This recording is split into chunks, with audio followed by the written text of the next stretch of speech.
Welcome, everyone, to another edition of Black and Gold Happy Hour Sports Talk, the tri-state area's home for sports talk and fun. I'm Mike Florak with our engineer, as always, Dan Vogel. I've got a very special guest, Mike Mahalik, here with me today, and we're going to talk a little bit about Mike and his football playing career, former Pitt football player with the big game coming up this week. We're going to talk, as usual, about the Steelers, Pirates, Penguins, a little bit about high school football. The big Pitt Notre Dame game coming up this weekend is the big story in the tri-state area, and of course a little bit of a sermon on recruiting at the end. But Mike Mahalik, former football player, was a member of the Steubenville Catholic Central State Championship team in 1971. Everybody in this area is still very proud of that, called them one of the best high school football teams ever. Mike went on and played at Pitt for a couple years, has lived in this area, devoted his life after that to service and coaching. He was one of my coaches when I first started my high school football career, and great to have him with us. But you're also a Pirate fan. Oh yeah, definitely. Love the Pirates. Big love Pirate the Steelers. fan. Yeah. Love the Penguins. Yes, sir. Yeah, it's in our blood now. That's the way it is. Yes, sir. And what are your thoughts about the big news? Paul Skeens winning the Cy Young this? Oh, I think it's week. tremendous, and I think there's a lot more of those to come. I think he's going to win 3 or 4 of them at least, and I think it's up to ownership up there to do something to at least make an attempt to sign him long term, or at least get a couple more years added on before he moves on to bigger and better things. Yeah, make an effort. They've got a great number one bona fide guy, possibly the best pitcher in Pirates history. A chance to be. They have to make an effort to sign him, but now I think they need to be focused on the short term. I think winning the Cy Young gives them a little bit of cachet. Hopefully it pushes them a little bit to say we do really have some special things here. Some people are standing up, taking notice, and there's a list of about 20 or so good position players that are free agents out there this year. Tucker and Bichette, some of those other guys, you don't know who the Pirates are going to be able to go after, who they're going to be able to afford, but they definitely have to make a move and try to sign some hitting. No question. If they could just sign two professional hitters, yes. I think that they could improve their wins by 15 to 20 games. Yes. They need to find 2 professional hitters in the middle of that lineup, which will make them a much better team. Absolutely. Yeah, because the pitching's there. They have all those arms. And we've talked about it a number of times here when we've had Greg Brown with us, and hopefully we'll have Greg back on the show soon. But the good thing is with the division the way it is, there's no clear-cut favorite. You've seen Milwaukee year after year as a similar size market, if not smaller, make a run every single year. They've been really, really good under the direction of their front office people. And, of course, Pat Murphy winning Manager of the Year for the second consecutive year. Congratulations to Murph. I know, I've had a lot of mutual friends throughout the time in baseball with Murph. They all talk about what a great guy he is, what a super coach he is, just a devoted baseball guy, worked his way up through the ranks. He was the head coach at Notre Dame, who we'll be talking about a little bit more as we go forward. But we'll look forward to the Pirates hopefully making some moves. Now's the season. We got to get hot. We got to open up the wallet a little bit and hopefully make a move and get some good hitters in here to back up this good pitching. Also in the news, and we've been following this, and we hope to have our good friend Phil Bork on again soon. The Penguins are off to a really, really good start. They're in Sweden right now, and I believe they may be playing the Nashville Predators right now as we speak. They have a little 2-game series over across the pond, and they're off to a tremendous start. Sidney Crosby, of course, is just good old Sidney Crosby playing his butt off. Oh, who else, Mike, can you think of that's challenged Father Time like this in the sporting world? It's amazing. I mean, and he's playing like a young man. It's just amazing what he's doing this year. Yeah. I hope it continues. I mean, yes. Father Time can catch up at any Father point. Time's undefeated right now. He's really playing great now. As we talk, and Evgeny Malkin has been awesome. talking about some of the younger guys are talking about the leadership he's provided. They've had better goaltending, and now they call it Murashov, and Murashov everybody's all very excited about. To me, the big news is Dan Muse and the way that he's got the Penguins to buy in. Some of the guys have been there for a while. Erik Karlsson's playing tremendous by most accounts. Malkin, too. Malkin has played unbelievable. Unreal. Yeah, and he seems like he's got something to prove. He's got a chip on his shoulder. So these guys are playing like bona fide, 1 and 2 lines, bona fide 1 and 2 defensive pairings that plug in a few holes here and there. And they may make a run. Who knows? This would be so exciting and really tough to find a bigger story in sports than 3 guys like Letang and Malkin and Crosby who are approaching 40 years old that are going to make a run to the playoffs. So we'll keep our eyes on that. Excuse me, as we move forward. Then we have our Steelers to talk about. Who's going to show up this week? I don't know. Play the Bengals? It seems to be a rotation. It seems like one good bad game, then one good game, then a bad game. So hopefully we get the good game this week. That's what I'm hoping. The Bengals are bad. I mean, they really are. Yeah. The Steelers should be able to score in the mid-30s. If they score in the 30s, if our defense plays, they should win the game. Thoughts on Aaron Rodgers so far, Mike? I mean, you not only played at a very high level, you coached also for a long time. What are your thoughts about Aaron Rodgers? I think Aaron Rodgers is playing very well. But again, the age factor is a concern, I believe. Up to this point in the season, he's been able to remain healthy. And as a result, he's played well. But you can see that he doesn't want to take those hits anymore. He does not want to be hit. Yeah. And none of us do. But when you get to be older, they hurt a lot more. There were 3 things I was concerned about with Aaron Rodgers coming in. Number one, does he still have his fastball? He proved that. He threw a 70-yard ball in the end zone on that one game. He still can throw the ball. He still knows offenses and those kind of things. The second thing is, will that body hold up at 40? He suffered. He's going to be 42 here in a couple of weeks. He suffered a non-contact injury that ended his season just a couple of years ago with the Jets. It doesn't need to be any lack of protection that's going to necessitate him going down with another injury like that. And the third thing, as you brought up, was the protection. Is he going to? How many times is he going to get hit? How many of those hits can he take? But he has not been a disappointment. One of the things that's been a big disappointment to me is the way that the defense has continued to play, continued to get gashed for big totals, giving up rushing yards, and those kind of things. What are some of the things they might be able to do, Mike? I mean, in your eyes, as far as defensively, to make some adjustments? I'm not sure that the defense has been as bad as it appears. Okay. And the reason I think that is the Steelers have really not controlled the ball well at all on offense this year. Yep.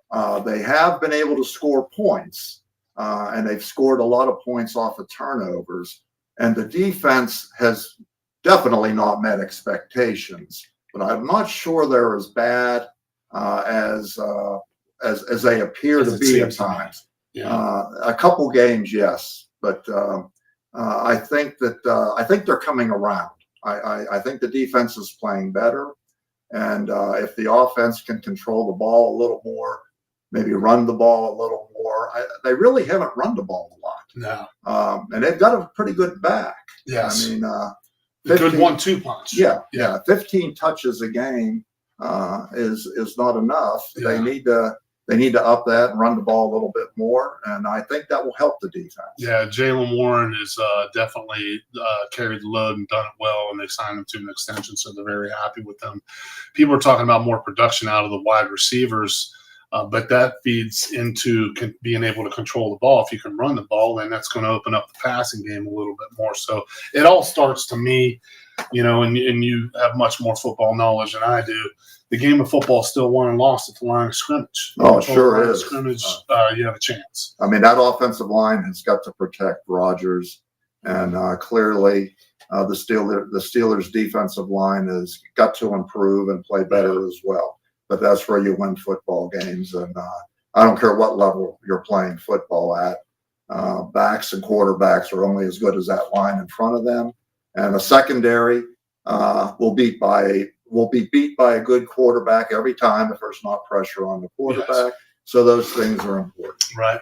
Good points. And speaking of any level, switching gears now a little bit to the high school playoffs. And there's two teams right now on the Ohio side that are still alive, and that's Barnesville. And, of course, Steubenville has to go into Licking Valley. I don't know much about Licking Valley other than they're 11-0. So Big Red's going to have to be at their top of their game. Have you seen Big Red at all this year, Mike? I have, and I think Big Red has really improved. Yeah. And I think they're a much better team now. And I think those opening two games made them a better team. And Coach Sokoch. I mean, let's sure. Oh, honest. Absolutely. Reno's the man. Yeah, Reno didn't like losing those first two games. No. And I'm sure that motivated him, which motivated the kids. Yeah. And I think they've done a great job. And I like their chances this week. I think they have a real good shot this week. From there, things get pretty tough. But I like their chances. Yeah, they're you never count Reno out. He thrives on that underdog, us against the world mentality. Kids love to play for him. The guys come back. You were in high school, I think, the same time as he was, or after was he out? He was just out after you. And of course, one of your teammates on that great state championship team was his brother Raymond. And we just know you never count Reno out. He thrives on those situations where people aren't saying that they're the favorites. He's a great motivator, great football tactician, surrounds himself with terrific assistant coaches, and the kids buy in. It's been a marvel to see the way Steubenville football has just continued to be at the top of the rankings throughout the years in the state of Ohio. Absolutely. Yeah, and so we wish them well. There's several teams that are live on the obviously this is the beginning of the season for the West Virginia State High School playoffs. So we wish all those teams well. We'll catch up with that a little bit more hopefully next week as we continue to go on. But to me, the big news this week is the Pitt Notre Dame game. I mean, we got game day coming to Pittsburgh, not for anything Steeler related, not for anything for any of the high school playoffs or anything like that. It's the Pitt Panthers have kind of shocked the world here with a 7-2 record. A little bit of a downer losing to WVU, but that's a rivalry game. Anything can happen. Huge game with them hosting Notre Dame. Notre Dame also has 2 losses. Absolute must win for Notre Dame. 3 losses is going to be tough to get them into the playoffs. Pitt could still lose this game and find themselves into that playoff if they would run the table in their last couple ACC games. But Mike, former football player at Pitt, how do you see this game, progressing? I really see this game coming down to Pitt's defensive line and linebackers being able to control the run. Mm-hmm. I think that's going to be essential. And Notre Dame obviously probably has more highly recruited people in the line positions as Pitt. Pitt plays using quickness. Their defensive line and their linebackers are very quick. They're not the biggest guys in the world, but they've got to hold up against that big Notre Dame offensive line to give Pitt a chance to win this game. If they can do that, I think Pitt can score. I think the young quarterback is really doing a great job. If Reed is back in the backfield, and his backup Turner is a pretty good player as well. There's good receivers in Kenny Johnson and Poppy Williams. I think Pitt can score, and I think they can score a good bit on Notre Dame.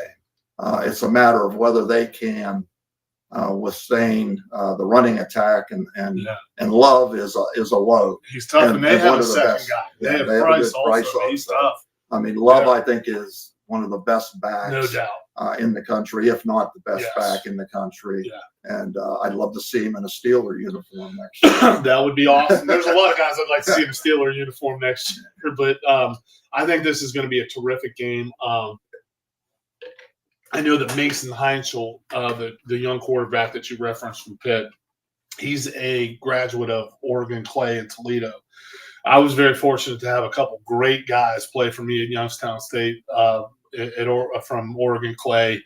Jim Phillips was an awesome infielder and outfielder for us. And he was 1 year, he was the Youngstown State Male Athlete of the Year, had a terrific career there. And he was able to help us get Justin Thomas, who was a left-handed pitcher for us, wound up his career with many, many records. Actually played for the Pirates for a short stint, was in their system. Also played for the Mariners. And in 1 year, played for both the Yankees and the Red Sox. So there's not too many guys who can say that, but sure. I know that Oregon Clay community pretty well. They played under a great guy named Carl Knierim, who was an outstanding player himself at Kent State University. But it's a very tight-knit group there in Clay, and there's a great article, I sent it to you, about how Mason Heinzel was very well grounded, still honors one of his elementary school teammates who was killed in a tragic bicycle accident at age 13, I believe.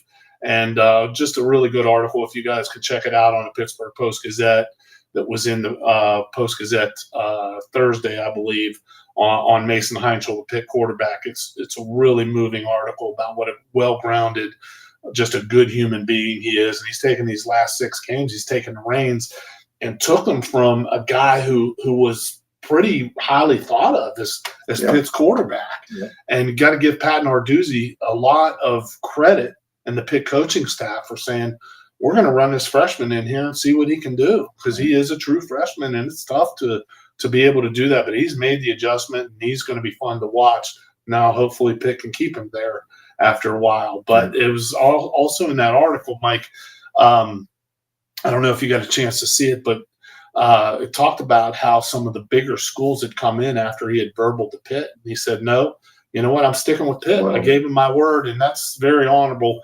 We're going to talk about that a little bit at the end of the show. But the big rivalry at Notre Dame has it's a really good history between Pitt and Notre Dame. You were very blessed to be a part of that. So brag about Mike here. He had all the awards records at our high school. Was a fantastic running back. He and Dave Tuttle formed the best talk about 1-2 punches in the backfield for the Catholic Central Crusaders during those late 60s, early 70s years. And of course, brought home the state title in 71. And then you decide, obviously at size, speed, you had the whole package back then, and you decide to make your verbal and further your career at Pitt. Talk to us about how that went, Mike. Yeah, Pitt was a place I just felt comfortable. I mean, I was recruited. My final 3 choices were Notre Dame, Pitt, and Duke. And it came down to comfort for me, where I felt real comfortable. And there was a lot of Western PA kids, Youngstown kids, and kids from our area. Even there was another Central kid, Lou Julian, that was at Pitt. And a big red kid, Gary Patterson, was at Pitt, and a kid from Brook, Danny Smith. So when I visited Pitt, it came down to the comfort zone. Plus, my teammate Tom Perko and I had pretty much decided we were going to go to school together, and some schools offered me and didn't offer Tom. Pitt was interested in both of us. So it was a place that both of us could go. If I would have went to Notre Dame, I'd have went on my own. If I'd have went to Duke, I'd have went on my own. And Tom and I had kind of made an agreement that we were going to go together. So that's how I ended up at Pitt. That's a great story. I loved it. I loved Pitt, good school. Didn't work out for me football-wise. Injuries ended my career, and I got hurt in the spring game freshman year. Which would have been the fall of... That would have been the spring of 72, correct? Right, so when Johnny Majors first came in. Okay. I had Johnny Majors had recruited me from Iowa State as well, so he was familiar with me. But a lot of people don't know the story. When Johnny Majors came in, him and Jackie Sherrill kind of wanted to get rid of the dead weight, I guess is the best way to put it. So at the end, who your guys are. At the end of winter workouts that year, there was 34 of us left. And that's how many kids carried over and survived the the winter workout program. Wow. From Out of how many? Approximately 100. Wow. So we were the survivors, and Coach Majors recruited 70 kids that next year, scholarship kids, and brought in probably another 10 to 15 walk-ons that didn't play like walk-ons, and that's how the national championship team was built. And they did a super job. Coach Majors was a wonderful coach. He had a great staff. I mean, Jackie Sherrill was probably the best defensive coordinator in college football back in those days, and then went on to become a great head coach. He had a wonderful staff.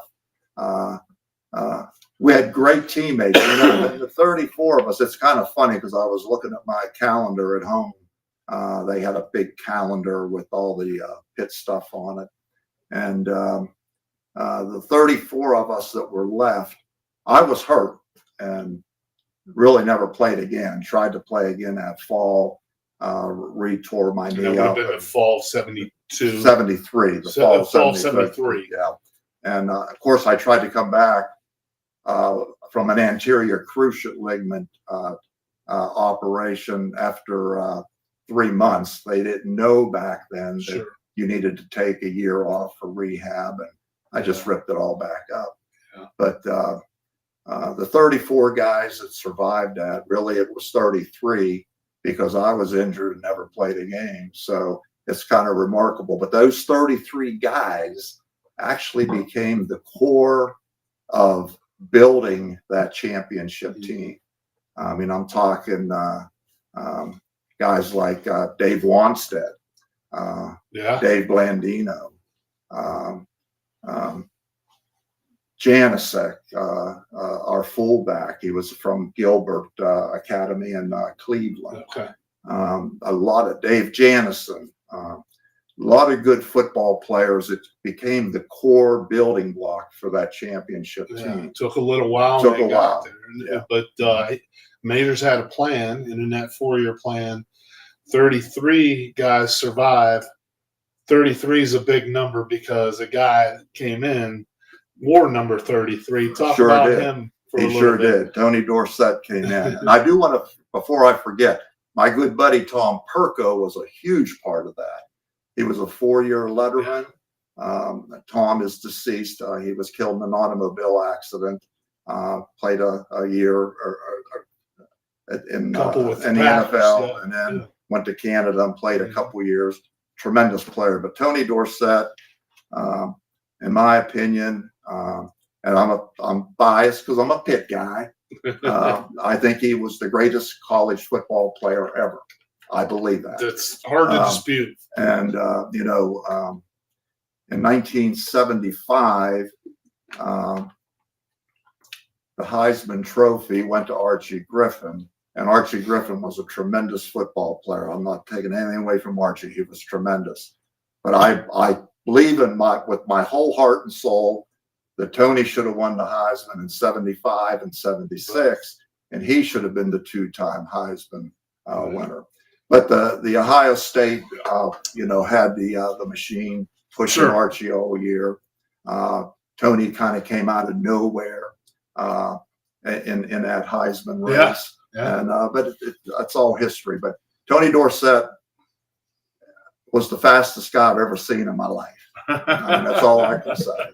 And I mean, I can remember running 40-yard dashes against him, and I was pretty fast. There weren't too many guys that you were looking at their heels. I would lose like 3-4 yards on a 40-yard dash. So he was fast. Yeah. So he was a fun guy, and he was a great guy.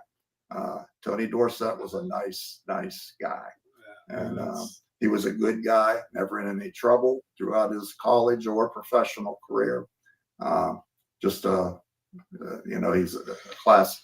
classy guy. You talked about that 75 season, and in the background here, and this is my black and gold war room here. You might be able to see the televisions playing the replay of the 1975 50 years. This is going to be 50 years to the date. Right. Your man, Tony Dorsett, had a huge game maybe the best of his career under the brightest lights. Maybe the best game ever played. Talk about that day, Mike. It was amazing. And I was actually sitting in the stands watching it because my wife and father-in-law had come up, and I went up in the stands. I actually So sat you on. didn't stay on the side. I didn't even stay on the side. I was sitting on in the stands watching the game just like everybody else.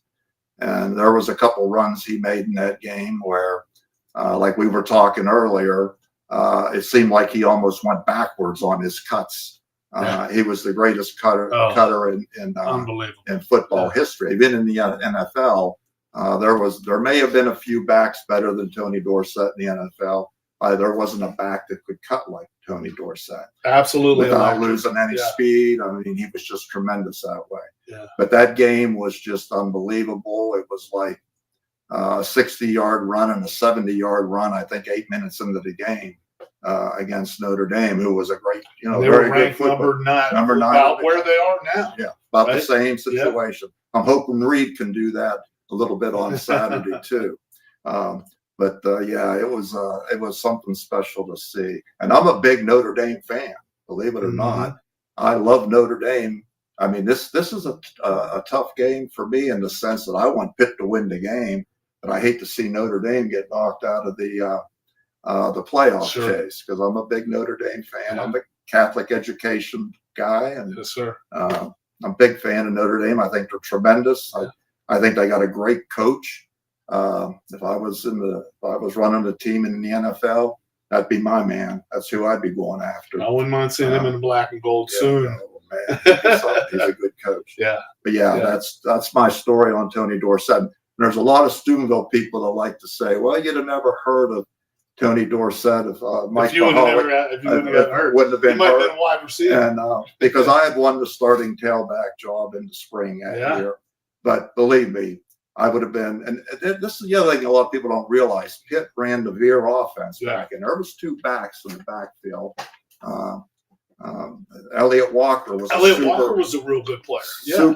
Super running mate with Tony Dorsett. Decent career in the NFL. Yeah. So those guys were good football players, both of them. Yeah. So, and you played with a lot of other really, really good players too. Some of the guys we talked about, NFL players. Randy Holloway, some of those guys. Matt Cavanaugh was is still, I believe, a quarterback coach in the NFL. Youngstown I think he's Cheney done guy. now, but he's a young challenge. And he was a super quarterback. Yeah, really good quarterback. Him and Bobby Haygood bounced back and forth in that starting job. Haygood would get hurt, and Cavanaugh would play, and then it was there was the 2 of them during those later years after I was hurt that played that position, and they were both good. And Matt Cavanaugh was a really good quarterback, and had a long, I think 13, 14 years, most of the time as a backup in the NFL, but man, he was the best. He was the best backup. That's why he stuck around so long. Darn good living he made for himself and playing and coaching in the NFL, and it all started, of course, at Youngstown. I believe he was a Cheney grad. Youngstown Cheney. Youngstown Cheney, along with one of my co-workers later on in life, Jerry Olsavsky, who was wound up being Pitt's all-time leading tackler after he finished his football career, but a lot of ties to Pitt in the tri-state area, across the border over in Ohio. A lot of great guys that you played with, and you've got great memories. So I'm sure you're looking forward to this big matchup. Tomorrow is going to be prime time. All the boys are going to be in town. Herb Street and their big show, McAfee. They'll all be shining the bright lights on Pitt and Notre Dame. So stay tuned for that, and we'll talk a little bit about that next week. And we want to finish today just talking a little bit about that recruiting game, as I always try to do. And I think one of the things that people are going to get caught up in now is that there's something to think about here, because it seems anymore that your word doesn't mean anything. You can give a verbal to one school and move on to another. Mason Heinz, we brought his name up as Pitt's quarterback, starting as a freshman here. Committed to Pitt, I believe, in his junior year maybe, and had a great senior year at Oregon Clay. And some other bigger schools came along. I believe Michigan, who's right there, he's right in Michigan's backyard in that northern border, came along and made him an offer, and he said, "No, I'm going to Pitt. This is where I'm committed to," and that's something that you're going to have to understand as you are moving along through the recruiting process. Anybody who wants to further themselves, you're going to have to understand that when you tell someone you're going somewhere and you make your verbal commitment, if you haven't signed any papers, in your mind, you're going to have to reconcile the fact that I told these coaches, I told this university, I told my fellow recruits, this is who I'm going to sweat and bleed and cry with for the next several years. It's a little different now, but it's something that has to be thought about. And before you put all of your eggs in that basket and you want to go down that road with this school, it's something to think about. Somebody else may come along. My personal feeling, you shared a little bit about your experiences, Mike, with some of the big schools that recruited you.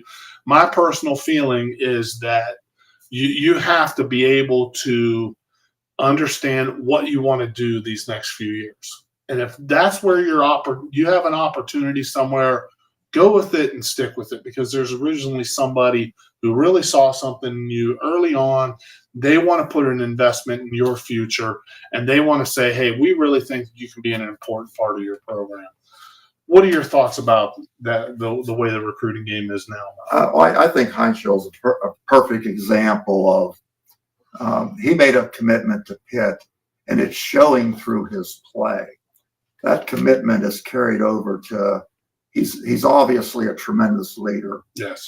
He's walked in as an 18-year-old kid, and some of the guys he's playing with are 23, 24 years old, and they're following him. Yes. And they're saying it.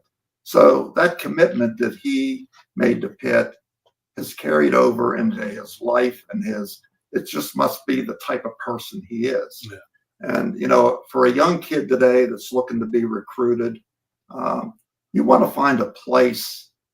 You want to go to school where you're comfortable, where you'll enjoy friendships and make good friends. And yeah, the money's important today.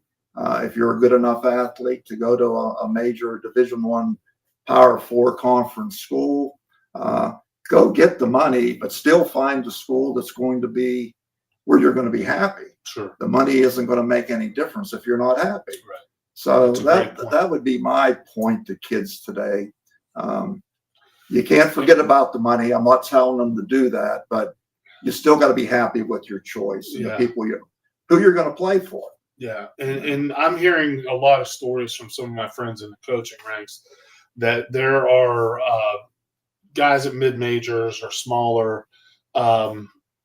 They have kids that are making a jump for $20,000, and they're playing and starting for several years at the school that they're at, comfortable, a lot of friendships, good relationships with the coaches. Academically, everything's going well, and then they move on for the bigger name. And it just doesn't work out because now they're behind several other guys, not even getting a chance to play. So that's something they have to keep in mind, shouldn't they? Oh, absolutely. I mean, I don't think I would ever make a jump for $20,000 if you're happy where you're at, and especially if you're a starter and you're enjoying your playing time, you're enjoying your life at that school. It's different for some of these young guys that are really excelling and they're making them a large offer to go into a Power 4 conference. That's a different story. Sure. It's hard to pass up large money, but when you're talking money of that amounts, I would think long and hard for sure, because when you get into the Power 4 conferences today, you're really talking exceptional football players. Yes. And it's so different today even than back when I played. I mean, it's just totally different. You're talking guys that are fully developed. Right. They've been on weight programs their whole lives. In every sport. They've had not just football. Personal this coaches. Football. Yeah, every sport. Yeah. They've had personal coaches. Those are all things that we didn't experience. Right. And today, every kid that plays and that's a good athlete has a personal coach. They do. It's just the way it is. Right. And they're better. They're stronger. They're faster. So if you're not recruited into that originally, you better make sure that you have that skill set that's needed to play at that Power 4 level. Yeah, that's a great point. Great advice. We give it for free here. We hope you'll tune in the future. Like us, follow us on Facebook. Please do that. I want to give a shout out to some of our previous sponsors. The Berg Bus. We're going to get back with Nick and the boys at some point, aren't we, Dan? We'll be back with the Berg Bus, the Spot Bar, Ed Gahn, Tony Rinaldi. Thank you so much for your guys' support in the past. And Basil's, we had a great time over there too. Just a lot of fun, and all the other places that we've been and we've been to. We'll look forward to visiting them again in the future. And please, if you're interested, we'll come and do the show and feature your business. We're happy to anywhere in the tri-state area we'll go to do our show. But we'll really enjoy being with you. We'll look forward to being back next week soon. Hopefully, Greg Brown, Phil Bork, one of those guys will join us. Howard Carnell will be able to join us too next week. But I want to say thanks to Dan. Thanks to Mike for being here. Always good to spend time with you, my friend. A lot of fun. You were, we always looked up to you. We're so glad to still have you here in the Valley and helping people and doing the great things that you do. And it's great to talk about the recruiting game because people need that advice. We hope you pay attention to some of this at the end of the program because it's going to be your life. You have to think about it. Other than deciding whether or not you're going to follow God or who you marry, that's the third most important decision you ever make in your life. So take that into consideration. That it's very, very important. You need to listen to different people, have different thoughts, but follow the dreams that God puts in your heart, and you won't go wrong. Okay, you do that, and you'll be fine. So we'll look forward to continuing to doing these things and talking about these topics as we move forward on Black and Gold Happy Hour Sports Talk. Thanks for joining us.